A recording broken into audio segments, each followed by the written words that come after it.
Hey guys, subscribe for daily content, and if you're shopping for gear, make sure you check out the description for the newest items at some of the very best online retailers. There's also links for some of the items that I personally recommend. Thanks! What's going on YouTube? Metal Complex here, and today I've got another interesting knife review / knife overview to share with you guys. This is the QSP Legatus, I believe is how you pronounce that. I'll let you guys take a look at the card here. Legatus, that's how I'm going to pronounce it. Interesting knife. We're going to talk all about it. This knife is available right now, so I will link it right down in the description so that you guys can go down there and check it out if you'd like to. Thanks so much to QSP for sending this in for me to take a look at. Thanks to my generous patrons who are supporting me. There's a link for Patreon right down below, and please make sure to follow me on Instagram at metal_complex. Let's go ahead and measure this guy. Before we get started, this is for me, a rare, this is on their premium end. Right, I've experienced QSP's budget end and kind of their mid-range a lot. Very rarely do I experience their upper end, their premium end. But this is a titanium, carbon fiber, and M390 flipper frame lock running on bearings. So interesting. Let's go ahead and take a measurement here. Overall length of the Legatus coming in at 8 inches. Blade length is coming in at about 3.5 inches. Cutting edge is about 3 1/8. I'm sorry, it's about 3.6 inches on the blade, and then maybe 3 1/8 on the cutting edge. Just a couple of size comparisons today up against the Ontario Rat Model 1 and the Ontario Rat Model 2. So you can see here it's definitely a full-size knife. How about up against the Benchmade Bug Out, since it's right here and it's already out? And finally, let's just do the Spyderco Para 3. So there you go. Thickness, first off, action. Oh, does it have that nice QSP action? Yeah, it does. It's not completely and totally false shut, but my goodness, is it smooth, and it is consistently smooth. Very easy to flip, to disengage. There is a hint of lock stick, but as I've stated many times, lock stick, especially when it's just a little tiny bit, it goes away in literally every single situation I've ever had with lock stick over hundreds and hundreds of knives, except for one, which had to be sent back. But yeah, and it wasn't a QSP. Lock stick will go away, so no big deal. The action is nice and consistent and smooth, exactly what you'd want from a knife that costs as much as this does. Let's go ahead and do thickness up against the Spyderco Para 3. So you can see here, it's about the same, right? It kind of looks like it's going to be mega chunky, but it's not. It just kind of has blocky scales. Up against the PM2 and Para 3, length and height, we have a longer length than the Para 3, not quite as long as the PM2. Even including the peak of this blade and the flipper tab, it's still not quite as tall. It is fairly tall, right? It's going to be a wide object in the pocket. Not quite as wide or tall as the PM2 or Para 3, so it's more so going to be the weight that might bother you in that department. Let's go ahead and, we already talked about materials. Let's take a look at the inside of this. Surprisingly, there's no milling on the inside. I'm kind of shocked by that. I really think that it should have had some, I like a weighty knife, right? To be like, oh yeah, it's got some heft to it. Or whatever reason, right, that we like that. I'm just kind of shocked that it doesn't have that. It's 5.11 ounces, which is fine for me, but it's going to be a bit on the heavy side for some people. Ratios people are just, it's the apocalypse for them. Yeah, it probably should have been milled out. At least half an ounce probably could have been shaved off of the weight there. Made it a little bit closer to balance, but okay, not that big of a deal.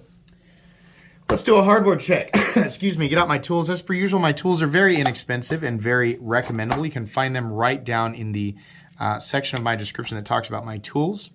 The pivot is a T8, and then unfortunately we have T6 everywhere else. Really wish that they would start using T8 on everything. QSP really likes T6 screws, and it just kind of drives me crazy. But still minimal hardware, not really that big of a deal. Just make sure that you've got a place to put your hardware and that you're using a quality bit driver and quality bits, and you should be okay. Blade stock thickness, I almost always forget to do that. That's why it's never in the same place in my reviews. Come on, gosh bless it. There we go. Blade stock thickness, 145 thousandths, so very similar to like the Spyderco PM2 and Para 3. Okay. So yeah, this is interesting. The last time that I looked at a premium QSP, and I mean truly premium, was years ago. They just reached out and said, do you want to take a look at this? And I said, yeah. I'll tell you this right now. My favorite thing about this are the ergonomic lines. The pocket clip, because of the way that it is shaped, which is flat and nicely rounded off. And then the lines here, this is a very classic knife handle, right? The chamfering, right? And then the nice large forward choil. I know, I just said right like 5 times in a row. There's always somebody who pops in who's not used to me talking, and they're like, can you stop saying right? Oh, I said this 3 years ago, and I'll say it again today. No, it's just a personal quirk. You just have to get used to it. The other 75,000 people who have subscribed, I'm going to guess, are probably used to it by now. So, sorry. Anyways, the ergonomic lines on this knife are great. I'm curious as to why there are not any jimping lines right here, but it doesn't necessarily need it. This is a nice, big, roomy forward choil, and I really appreciate that. I always say, if you're going to do it, do a real choil. Don't do like this halvesy thing and make us be like, oh, can I put my finger there? Oh, I guess not, because I cut my finger trying to jam it in there while I was... No, give us a full choil or don't give us one at all so we don't even try to use it, right? So yeah, I really like the ergonomics on this guy. I will say, this blockiness, this kind of 2014, 2015 blockiness kind of bums me out. The carbon fiber inlay looks great, and QSP's inlay work is really good. I don't have a problem with that. I kind of like this faux bolster look.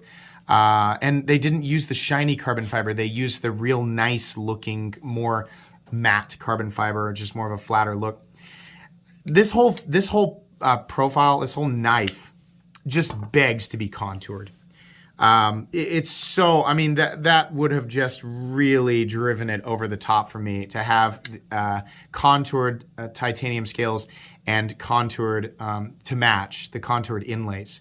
I don't know why this incredibly blocky, scale design was what they chose here, but okay, they did. Ergonomics are really good and it's really comfortable. It just would be that much better if it were contoured, but it's not, so okay.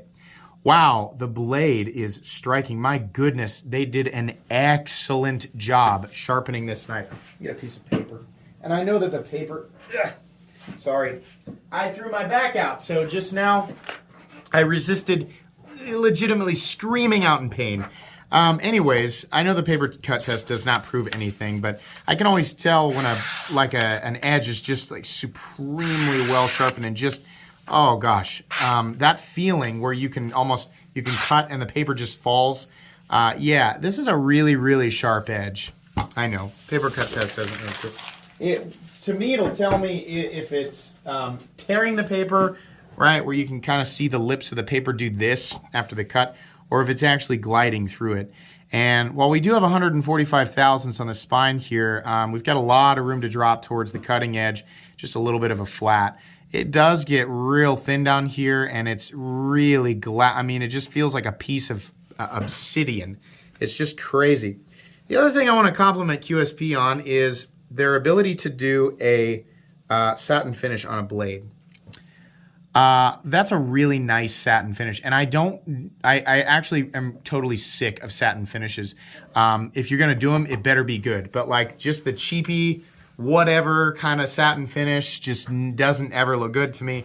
But QSP's satin finish looks really nice. It is hyper reflective. It's very, very polished, nice and consistent. All those lines are nice and consistent. It's just good looking. This is still fairly sharp up here because it is not a tumbled finish. I would have preferred the exact same level of reflectivity, but just tumbled because it knocks those corners down and it leaves the little micro scratches, which look better over time than a scratched up satin finish blade, but okay. Plenty of material out here at the tip, a nice puncture tip, and plenty of slicing capability. The blade looks good. M390 blade steel. Great composition. We're pretty used to seeing it in this territory. It says QSP on one side, designer logo on the other, and I gotta be honest, I am not familiar with this designer. It says DBW Design, so there you go. You can research that if you want. But yeah, the blade is good to go. No position for lefties. Sorry, lefties. I do like the flipper tab. I want to point that out. Something that bothers me, though, is that the jimping is really easy. If you're going to be like really pushing into this and cutting, you're going to feel that jimping on your index finger. It's great for when you're flipping it, but not so great for when you're holding it here. But the flipper tab is just right for doing your push button stuff or your light switch stuff. I think on this design, my go-to is kind of more of a light switch. Feels good. Either way, it's real nice. I always like seeing this style of backspacer because this is a lanyard bar for people who just insist on hanging Christmas ornaments off of their knives. Lanyard people. I don't even know why you watch my content anymore. I hope you guys can always laugh those jokes off. I cannot resist the urge to take a jab at lanyard people. But I've got my stupid things that I like as well. So you're welcome to make fun of me. I'm mainly just joking. The nice thing here is that the lanyard bar or the lanyard thing is not being prioritized over the clip. The lanyard accessory should always take a back seat to the position of the pocket clip, and that's what's happening here. So that's nice. They've also milled a little spot for the pocket clip, so it's not wiggling around, which is also something I appreciate. Something I do not appreciate is the curvature underneath the bill of the clip. It should never do this. It should never come up and over. Why? Because it just fights your pocket every single time. It's just a snaggletooth. It needs to come down and swoop up. So we just need some more material in the titanium and make it, ramp upwards. That would be so much more preferable. I don't understand clips like this. It makes it that much harder. This is a two-handed, you got to do the thing where you hold your pocket and push the knife. I don't want to do that. I want to do it with one hand, right? That's just crazy. It needs to swoop upwards. Have kind of that belly of titanium at the end of it there. Outside of that, it's okay. The pocket clip is just this weird bent popsicle with a little slot milled in it. I guess it kind of goes with a knife. I don't know. It kind of looks weird to me, but it works. Carry depth right there. You can see not too shallow, not too deep. It's just fine. There is a steel lock bar insert doubling as the over travel stop, which is nice. Stop pin on this guy is actually internal, and it rides along with the blade. You might be able to see it there. That's great. You can actually see the little channels on the inside there where the pegs ultimately meet their stop position out here. And that's great because it's bracing on both sides of the frame versus just a single point of contact between the blade tang and the stop pin on a design like this. Right, there's just a single stop pin. So a design like this is going to be a little stronger. How much stronger? Not that much. I wouldn't pry with your knife, but a little stronger. So that's nice. The open position, there is no blade play up, down, left, or right. There is no pivot lash, and there's a nice clicky detent. I'll give you guys an example of that. Nice clicky detent. Really like that. No detent lash or anything like that. Real solid. Super duper well-built knife. QSP showing off their ability to make a premium knife if they want to. A good design. As far as fit and finish goes, it's essentially perfect outside of a little bit of lock stick. Now, I would prefer that this design, this knife is just screaming for contoured scales. Screaming for contoured scales. I don't know why they didn't do that. I also probably, as I've been saying here lately, I'm pulling away from titanium frame locks, and I have come to prefer countersunk or inset titanium liner locks. I think I feel like I get a bit more value there, and it's a little easier for people to flip the knife and not have to worry about where to put their hands. You're also, it's debatable, but you're probably not getting any less strength in the lock. I know some people are going to argue. That's fine, whatever. If you're prying the, if the only way that you can gain access to your tank that you drive to work every day is by prying the door off the side of it, well, and you feel like your frame locks give you that ability, then I guess keep buying frame locks, right? But for the rest of us who are just cutting open Amazon packages, I know we're doing more with our knives. I'm going to say in most circumstances, you're not going to notice the difference between the strength and reliability of a robust liner lock is roughly the same as your standard frame lock. Here's my biggest beef with this. It's freaking $280. What? QSP they are the kings of value in the budget world. The absolute kings. What is it? not the Penguin, but the little, they have a $28 knife that is micarta, or maybe it's G10, a liner lock, and D2. And it's just amazing for the money. And they have lots and lots of other stuff. Their mid-range is the same way. They're truly impressive when it comes to value. Then we get up here on their high end, and I was thinking, I picked this up and I thought, well, considering, we're not looking at anything spectacular here in terms of, there's no like majestic feat of engineering here. This is a very like has been done before sort of 2016 design. I said it's probably 220 bucks. $280. Yikes. I understand inflation, right? Okay. The ZT0562 made in the United States is $300. It was just $280, which I already felt was just a tad high. But that was made in the US. Why is this $280? No, not at all. To get me to, openly recommend this, I would say, if this were contoured, and maybe if it was like an inset titanium liner lock, and they wanted $250 for it, I'd be like, that's pretty, this is pretty impressive. $280? No, sorry. This is a cool knife, and if you guys want to know how this channel works, I got this for free, right? So here's an example right here, timestamp. This is an example of a situation where I was given a $280 knife from a company that I like for free. And I'm telling you guys my honest thoughts, which are, it's too much money. So I want to make sure and emphasize that, just so you guys know, I will always tell you exactly what I think. I cannot be bought with a free knife. I can't be bought with a box of free knives. Not that QSP would ever do that. In fact, none of what I'm saying is against QSP. The QSP company has always been very kind to me, really nice, and they've always been, on board with me saying exactly what I think, which is why I like to receive knives from them. They give me stuff that I can give away to other people, and I'm always ultra impressed with like everything. As soon as I get a box from QSP, I'm like, here's another box of great knives, right? But this, I just don't get it. And I'm not gonna say nice things about it just because it was free. It's a good design, and listen, if you spend 280 bucks on this, which you absolutely can do, I've linked it right down below so that you can do that, right? If you do that, you're gonna get a knife that is put together super well. It's made really well. Fit and finish is great. I'm gonna guess their heat treat is correct, but I'm not the type of channel who tests the heat treat and performance of every single blade, right? Kind of go with community feedback on that one. I don't think they've ever had a problem with heat treats in the past. It leads me to believe that their M390 is probably at least 60 Rockwell, which is where it should be.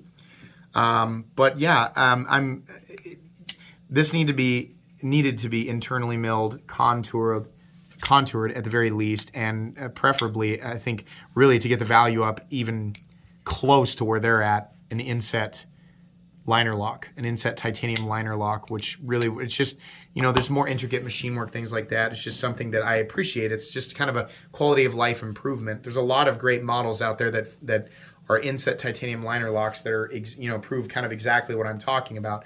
It's just a better user experience. 280 bucks is too much money for this. This is a cool knife. It's too expensive for what you're getting. There's way too much out there that just, they're just way better deals. It's the exact, not just the same materials, right? A lot of people say, I can get the same materials for, stop. I'm not talking about materials, right? Sure, the materials are present, but you can get essentially the same design, or in some cases, a better overall user experience, more, quality machine work, and just better, overall polishing for less money. So that's what I think. But I very much appreciate QSP sending this to me and giving me an opportunity to review it. That's going to be pretty much it today, guys. Please make sure to follow me on Instagram at metal_complex. If you enjoyed this video, leave a like. If you'd like to check out my other content, I do, of course, have lots of videos of knives that are either expensive or inexpensive that I do or don't like, so check those out. And if you enjoy all my content, go ahead and click on that Metal Complex logo right there and subscribe, because there's definitely more coming. Thanks again for watching, everybody, and have a great day.